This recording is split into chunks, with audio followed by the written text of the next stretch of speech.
Good morning and welcome to the next edition of Going Digital. We're meeting after a while and we've got a very interesting and a very expert person to talk to you today. We've got Ravi Shrivastava.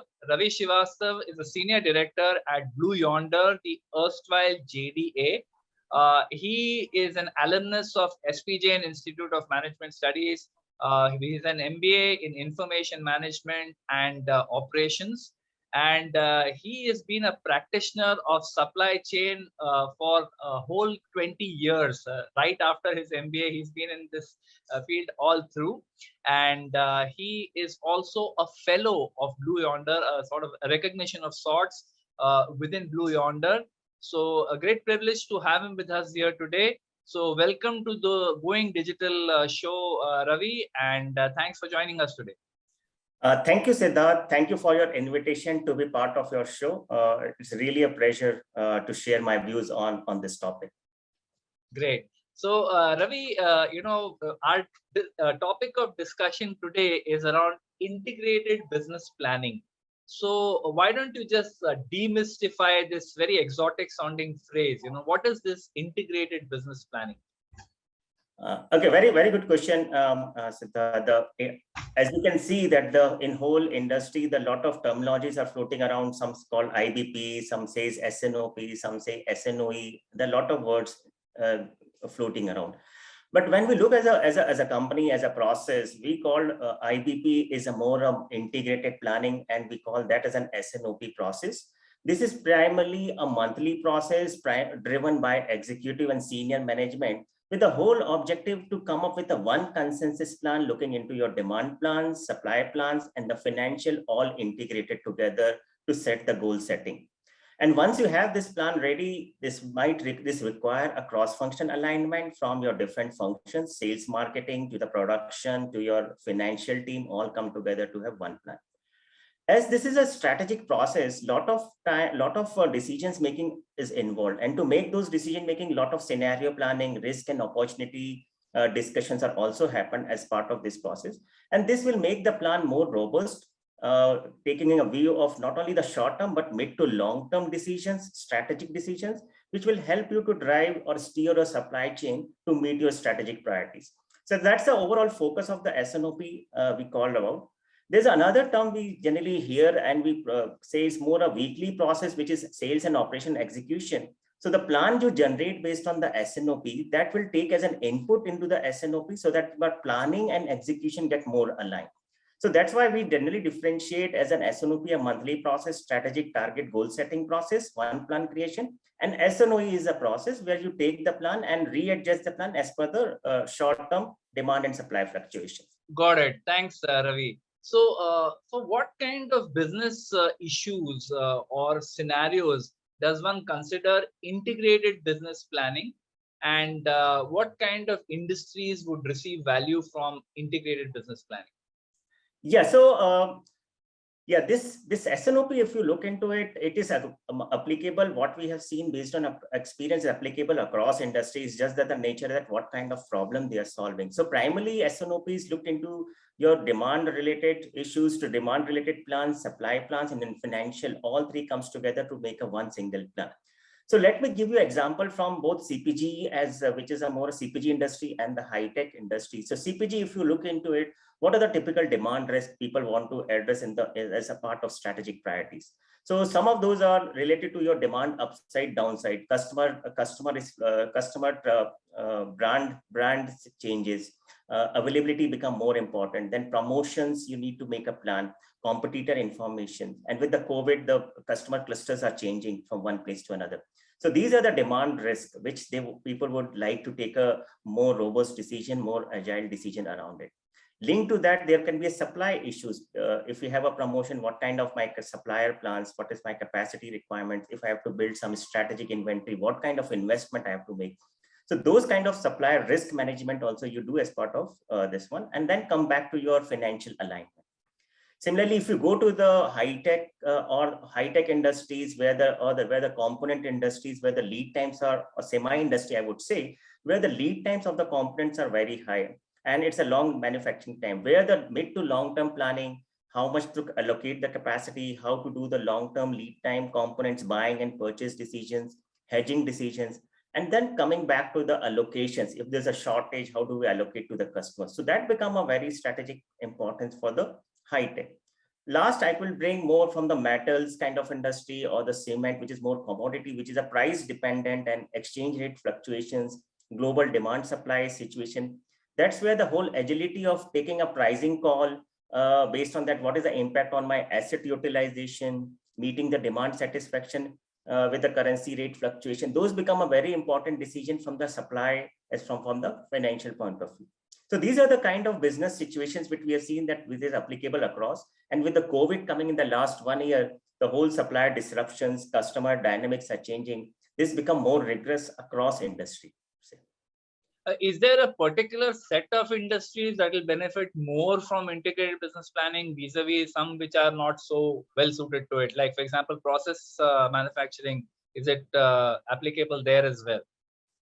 What I understand based on different customer, we have a work with the technology customers, we work with the CPG, and the need for this integrated business planning is still important. Some are looking more from the financial integration, demand, supply, and financial to integrate.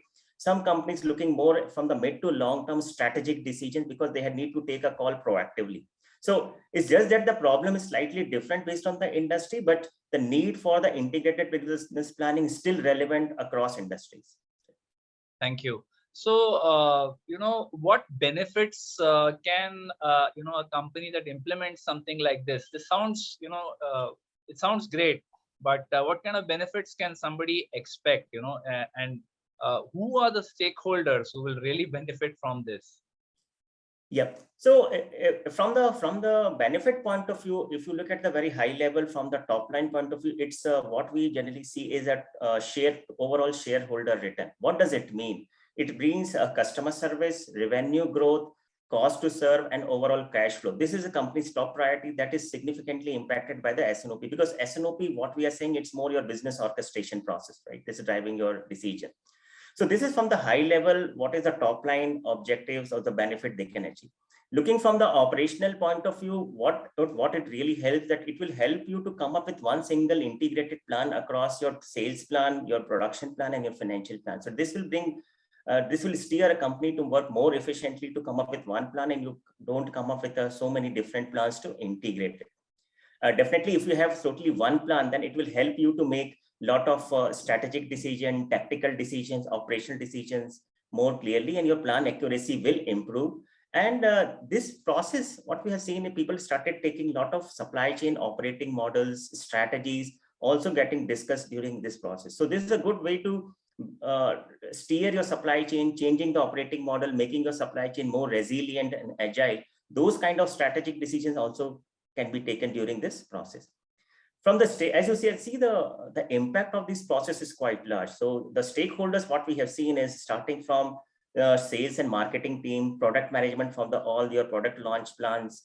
Then from the supply chain, it's all demand and inventory management team, and the supply chain, all the manufacturing and the procurement side. They are getting more and more impacted based on that. And last but not the least is the whole financial and corporate finance coming together to align all the plans. So you can see the entire gamut, but the decision is still more on the focusing on integrated plan across these functions. Got it. Ravi, in financial terms, right, benefits, top line or bottom line benefits, you want to give us some sort of an example of what kind of benefits, a client can expect? How does integrated planning impact the top line or the bottom line? Want to give us an example? Yeah, so definitely let me bring this concept. If you have a supply shortage, just an example, right? So you have to take a call that should I go more with the customer service or should I go more with the profitability, right? That kind of trade-off decision. And that's where the strategic priorities can come. And that's where if my financial goals are not getting met, then maybe you might need to take a call that maybe I have to increase the price or maybe take a price fluctuation, or should I drop my price? So if you can see based on that, you are impacting your customer service. In those cases, you can steer your supply chain. If the growth segment, if the supply shortage, you want to allocate more to the growth segment to capture the market. So that is where your market share will impact. If the profitability is getting impacted with the short, you can take a call with the pricing call if required, or maybe alternate substitution. So that way the top line is getting impacted by that. Bottom line is more about building the whole integrated platform, all plans coming together, getting plan accuracy. People are planner productivity getting more important because they're working on more synchronized plans. They are not the whole effort they're getting into aligning different plans become less and less relevant going forward. Great. Moving to a slightly different topic, how would the solution, how would the implementation of the solution, or how the solution itself change when you're talking about a multi-location global company vis-a-vis maybe single or dual location Indian company, a smaller company? How would the implementation and solution change? Yeah. So I would say that the supply chain planning and the SNOP process is still relevant in all, but the kind of problem or the kind of focus is slightly different. When we looked into the enterprise customer, when you say it's a large customer with a global footprint, with a regional markets and the capacities or all plants maybe on the centrally located or decentralized located, here, the whole idea here is to do the capacity allocation in these situations, and how to serve which market from the which plant or which service centers, right? So that will become more important. So whole SNOP focus in bringing the demand alignment as well as bringing back to what kind of capacity I should allocate, and that's where I want to steer my whole supply chain. In these companies from the solution side, what we have seen that they have a lot of solutions, they have a lot of platforms because they are too diversified. So coming up with a common platform, integrating demands from different regions, coming with a common production plan, coming with a common product plan, financial plan, become very important for as a cloud base. So the need for the cloud integrated platform become more and more important. At the same time, they would like to keep, they definitely, what we are seeing that they want to do is standardize the processes there because, but at the same time, some of the regional nuances wanted to capture as well. So that is from the enterprise customer. When we see from the small size customer or the mid size, I would say they have a more localized supply chain. So the degree of freedom for looking into different alternatives may be limited, but still the integrating demand plan, supply plan, financial plan become very important in that case. They would like to have one solution which can meet all their requirements rather than implementing different solutions, so that will give ease. And that's where they were looking. Sometimes the prescriptive approach driven by the best practice solution become very helpful for mid to small size customer. So that's the kind of trend we are seeing from the both large size and the small size customer. Lovely. So this brings me to another question, which is, what is the specific advantage, of implementing something like a big bang integrated planning, which looks at financials, operations planning, or bringing it all together, vis-a-vis, doing small projects, implementing them standalone, implementing financial planning, budgeting, implementing operations planning. What is the advantage of doing integrated planning vis-a-vis this? Yeah. So if we go with what we call is a point solution approach, if you go with a point solution approach, what we have seen, you're implementing demand, maybe you're not implementing supply, or maybe you're implementing too much of financial and not connecting back to the demand and supply. So what is happening, your companies are making investment in these different solutions, but when they come to the integrated plan, they are still not connected and lot. So what it will leads to, either you have two different plants and they are driving two different, and execution become an issue and they will be difficult to manage those gaps, and coming back and synchronizing the plan become very manual and inefficient process. Compared to that, if we go with something like a common integrated planning where you implementing demand plan, supply plan and financial plan all together and integrate, this will help to manage all the decisions and the impact together, because all plans are together. You can do a lot of slice and dice in the plan. You can look into the plan at the different granularity to the different target audience. You can see the impact of demand plan on the financial plan, or the impact of financial plan on the demand and supply.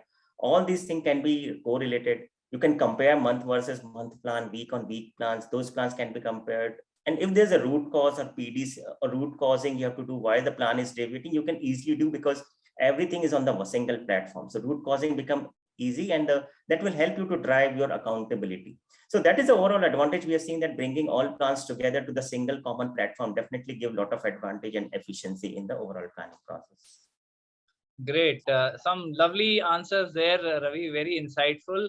As a last question, I'd like to ask you, what is the vision that Blue Yonder, you've been in this field for 20 years, this company has been in existence for so long in this field of supply chain. So what is the vision that Blue Yonder has for the enterprise companies, across the world, not just in India, but across the world? What vision does Blue Yonder have from a, planning and supply chain perspective? Yeah. So yeah, I think this industry is still evolving, and if you can see the maturity curve for if you look at the IBP is quite evolving itself. That a lot of things is focusing more on the integrated planning, business orchestration. If you look at the maturity curve of any IBP process, and with the advent of lot of AI ML, that becomes more important to that will improve your decision making. So looking into all these aspects, we are also as a look going forward, or the look forward plan, we looked into more as what we're seeing is a more a boundaryless kind of decision, that there's people are looking into the plan across strategic plan, tactical plan, operation plan all together. And that is more from the horizon. Similarly, my demand plan, supply plan, inventory plan, fulfillment plan, all together, that's a horizontal integration. So you can see the vertical and horizontal, there's no such boundary. People want to, with the COVID coming and like making the decision very quick, the boundary-less planning, I would say that it become more and more important, where long-term, short-term, strategic, tactical, across function become a more focus. Second thing, what we started seeing is the whole smart scenarios kind of process, that it's more a risk and opportunity planning, and what if simulation become very important. And that's where what kind of solvers you are using, what kind of optimization approach you are using, it become very important. And making those decisions very quick solve become a more and more focus from the technology side. Third is looking into the whole collaboration platforms, that I think it's a cross-functional process. So how quickly different teams come together, review the scenarios, situation room kind of collaboration, which will give a unified experience. That's what I'm saying.